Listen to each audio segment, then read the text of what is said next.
नमस्कार, मैं हूं रामकृष्ण दीनदयाल। आज आप सुनेंगे माता सती अनसुया के पतिव्रत एवं सतीत्व के विषय में, जिसके तप के कारण त्रिदेव भगवान ब्रह्मा, विष्णु और महेश को भी शिशु रूप धारण करना पड़ा एवं माता सती अनसुया के गर्भ से जन्म लेना पड़ा।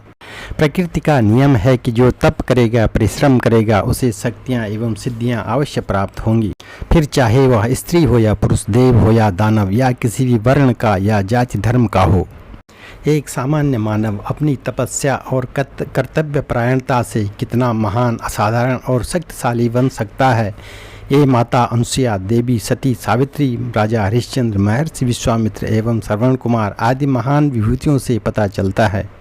अत्रि ऋषि की धर्मपत्नी और सती अनसुया की पवित्रता एवं उनकी पति भक्ति तीनों लोकों में विख्यात है, जिसमें त्रिदेवों ने उनकी परीक्षा लेने की सोची और बन गए नन्हे शिशु।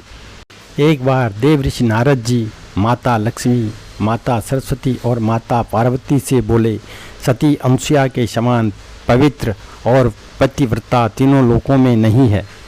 यह सुनकर तीनों देवियों ने सती अनसुया के पतिव्रत्य को खंडित करने के लिए त्रिदेवों से कहा। त्रिदेवों ने उन्हें ऐसा न करने को बहुत समझाया, पर वे राजी नहीं हुई। अतः उनके कहने पर ब्रह्मा, विष्णु और महेश तीनों देवों ने सती अनसुया के सतीत्व और ब्रह्म शक्ति परखने की सोची। जब अत्रि ऋषि आश्रम से कहीं बाहर गए थे, तब ब्रह्मा, विष्णु और महेश तीनों देवों ने साधुओं का वेश धारण किया और अत्रि ऋषि के आश्रम में पहुँचे तथा भिक्षा मांगने लगे। अतिथि सत्कार की परंपरा के चलते सती अनसुया ने त्रिमूर्तियों का उचित रूप से स्वागत कर उन्हें खाने के लिए निमंत्रित किया। लेकिन साधुओं के भेष में त्रिमूर्तियों ने एक स्वर में कहा, हे साध्वी, हमारा एक नियम है कि जब तुम निर्वस्त्र होकर भोजन परोसोगी तभी हम भोजन करेंगे। माता अनसुया असमंजस में पड़ गई कि ऐसा करके तो उनका पतिव्रत खंडित हो जाएगा। माता अनसुया ने मन ही मन ऋषि अत्रि का स्मरण किया तथा दिव्य शक्ति से उन्होंने जाना कि यह तो त्रिदेव ब्रह्मा, विष्णु और महेश हैं। मुस्कुराते हुए माता अनसुया बोली, जैसी आपकी इच्छा, तथा तीनों साधुओं पर जल छिड़ककर उन्हें प्यारे शिशुओं के रूप में बदल दिया। सुंदर शिशु देखकर माता अनसुया के हृदय में मातृत्व भाव उमड़ पड़ा। शिशुओं को स्तनपान कराया, दूध भात खिलाया, गोद में सुलाया, तीनों गहरी नींद में सो गए। यह नज़ारा देखकर देव ऋषि नारद जी, माता लक्ष्मी, माता सरस्वती और माता पार्वती भी वहां आ गई। देव ऋषि नारद जी ने सती अनसुया से कहा, तीनों देवियां अपने पतियों को ढूंढ रही थी, इनके पति अब इन्हें वापस कर दीजिए। सती अनसुया ने तीनों देवियों को प्रणाम करके कहा,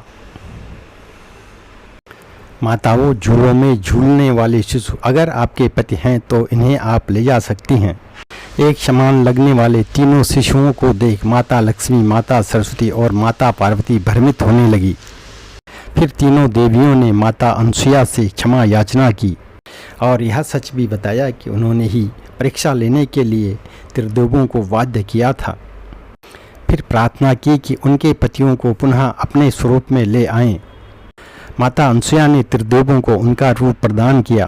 तीनों देव माता सती अनसुया से बोली, देवी वरदान मांगो। त्रिदेव की बात सुन माता अनसुया बोली, प्रभु आप तीनों मेरी कोख से जन्म लें, ये वरदान चाहिए, अन्यथा नहीं।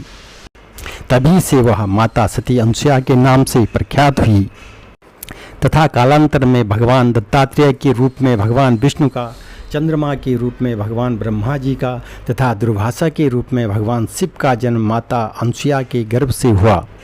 त्रेता युग में जब भगवान श्री राम चित्रकूट से दक्षिण की ओर जाने लगे, तब वे महर्षि अत्रि के आश्रम में भी जा पहुँचे। उस समय माता सती अनसुया ने ही सीता जी को पतिव्रत धर्म का उपदेश देते हुए उन्हें अपने दिव्य परिधान और जेवर दिए थे, जो कभी मैले और पुराने नहीं होते थे। चैनल को लाइक, शेयर और सब्सक्राइब करें।